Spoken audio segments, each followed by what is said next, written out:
আপনারা দেখছেন সবুজবঙ্গ নিউজ। সংখ্যালঘু জেলা মুর্শিদাবাদে ঘুরে দাঁড়াচ্ছে অধীর চৌধুরী, কংগ্রেসের দাপটে নেতা। কিন্তু এবার যদি আমরা দেখি, তৃণমূলের বেশ কয়েকজন নেতা, আমরা নাম বলছি না, কিন্তু তারা টিকিট পাচ্ছেন না মুর্শিদাবাদ থেকে। আপনারা নিশ্চিন্তে বুঝতে পারছেন আমরা কোন বিষয় নিয়ে কথোপকথন বলছি, কেননা তাদের নামটা নেওয়া ঠিক হবে না, কেননা বাস্তবে এখন শাসকের তো দাপট রীতিমতো। তবে অধীর রঞ্জন চৌধুরী মুর্শিদাবাদে যথেষ্ট পরিমাণে ভালো ফলাফল করতে পারে।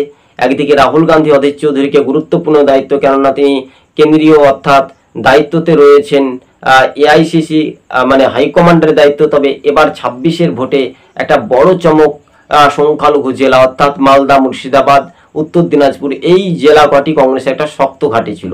তবে মুর্শিদাবাদে 22টি আসনের মধ্যে কংগ্রেস যথেষ্ট পরিমাণে ভালো ফলাফল করতে পারে।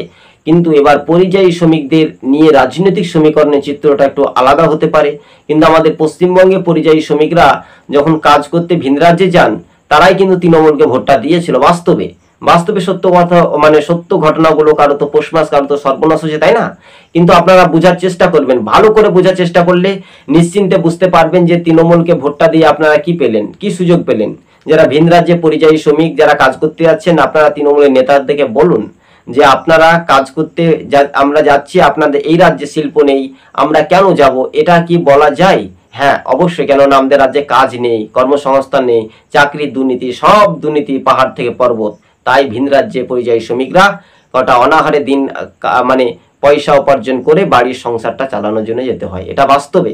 কিন্তু মুর্শিদাবাদে ঘুরে দাঁড়াচ্ছে অধীর চৌধুরী, গুরুত্বপূর্ণ ভূমিকা নিয়ে রাহুল গান্ধী আরও একটা বড় ফ্যাক্টর হয়ে অধীর চৌধুরীকে দায়িত্ব দিতে পারে বলে এমনটাই সূত্র মারফত খবর। তবে রাজ্য রাজনীতিতেই মুর্শিদাবাদে কি ঘুরে দাঁড়াবে কংগ্রেস নেতা অধীর চৌধুরী, এটাই সম্ভবত। তো বিধানসভা ভোটেই অধীর চৌধুরীকে প্রার্থী হিসেবে দেখতে চাইছে জনগণ। তবে পরিযায়ী শ্রমিকরা সেই প্রভাবটা কি মেনে নেবে, মুর্শিদাবাদে কতটা ফ্যাক্টর, সেটাই একটা দেখার একটা বিষয়।